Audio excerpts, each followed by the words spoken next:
Good morning, everybody. How we all doing today? I hope you're doing well. Meet Ducky. Ducky's our miniature Australian Shepherd, and he's at a place in that picture called Russellbrook Falls. So listen, we got to talk about slope today. We have a lot of slope to go over.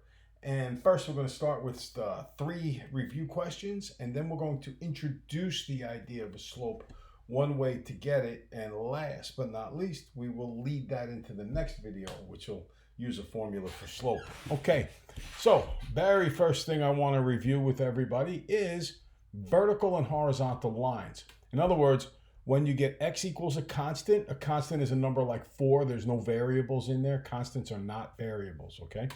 And y equals -3. Anytime. Well, before I tell you what to do, can you just very quickly graph x equals 4 and y equals -3?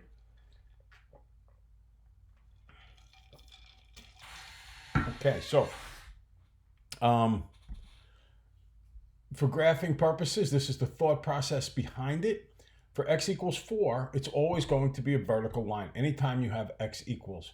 Now, why is it a vertical line? Well, normally a line is y equals, wait a minute, this doesn't say y equals, it says x equals. So I can't even fit this into the normal y equals mx plus b format.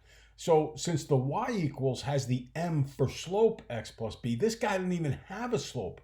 So since there's no slope, that means it has to be a perfectly vertical line, because you can't walk up the perfectly vertical line. You would slip on down, so it has no slope to walk on. And as far as y equals -3 goes, that fits in with y equals 0x minus 3. So this has a slope of 0. A slope of 0 means perfectly level or horizontal ground. So there's our x-intercept. It goes on the x-axis. Y-intercept goes on the y-axis. Not really relevant to x equals 4, because we are going to, for x equals 4, we go through where 4 is on the x-axis. And then we draw a perfectly vertical line. That's what we remember. For y equals -3, we go through -3 on the y-axis, and we draw a perfectly horizontal line. So that's a brief review of horizontal and vertical lines. And every once in a while, a question occurs on a quiz or a test where the person making up the quiz or the test might say, are they ready for this rare case? So we want to make sure that you are prepared for that. Next up, graphing using a table of values. So why don't you fill in the table of values using stop and start, and then I'll graph and make sure you got it right. Go ahead. Okay. So here are the values. We're plugging those in. Those are my domain elements. Do you have to use those values? No.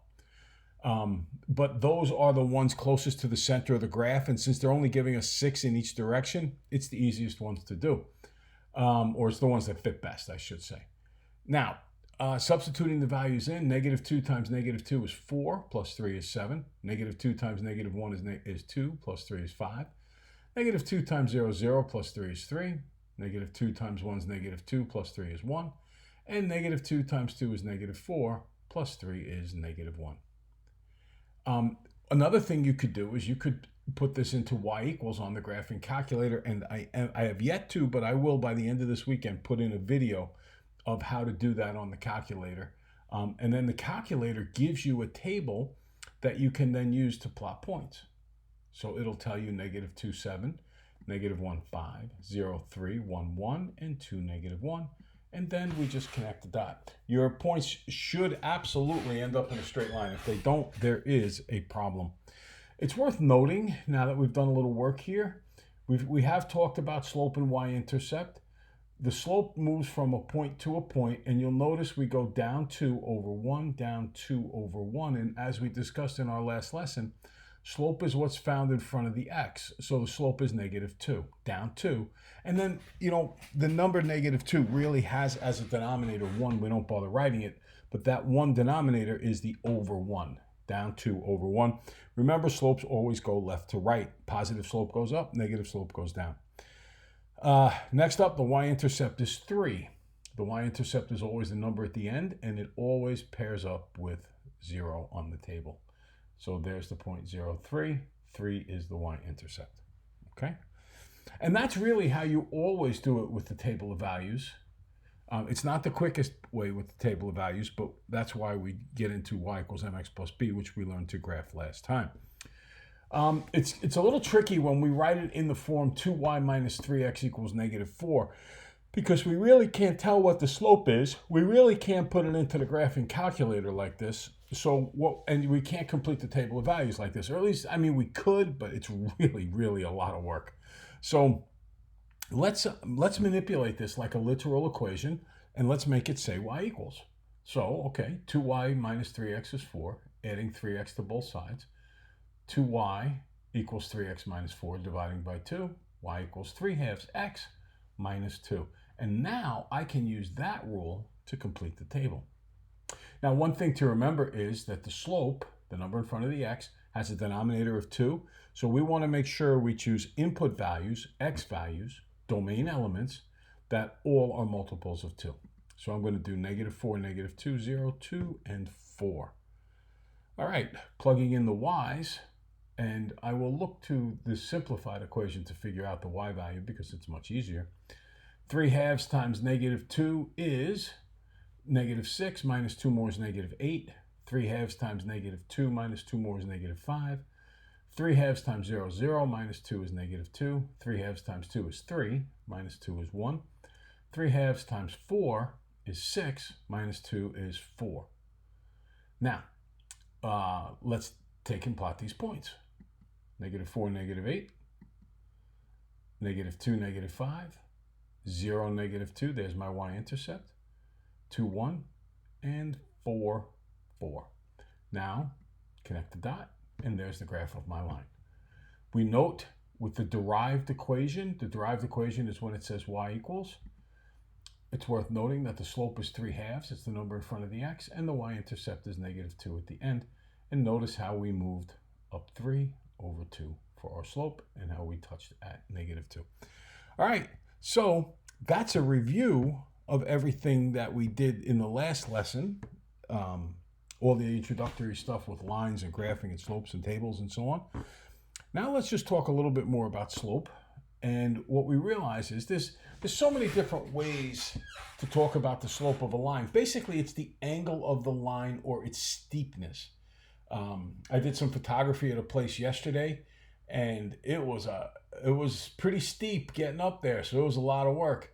I've also done photography at places where it was pretty much level ground. So the higher the number, the steeper the land. Another way that people talk about it with slope is they talk about change in y over change in x, or rise over run.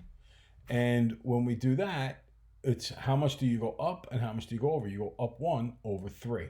So we would say that this slope is 1/3. Okay? Now, what we're going to have you guys do is find the slope from negative 1, 2 and 2, 6. So here is negative 1, 2, this point right here, and here is 2, 6.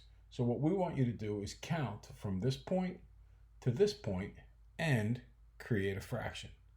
Go ahead.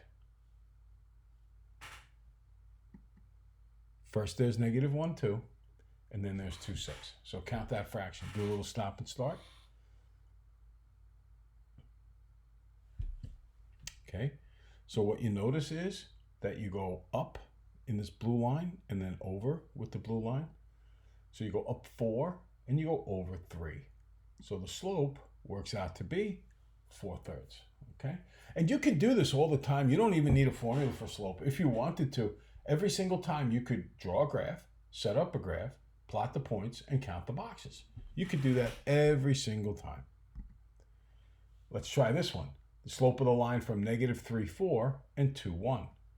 So first we mark a point on negative 3, 4, and then we mark a point on 2, 1. Go ahead, figure out the slope by drawing those little lines and counting boxes. You don't even have to draw the lines if you don't want.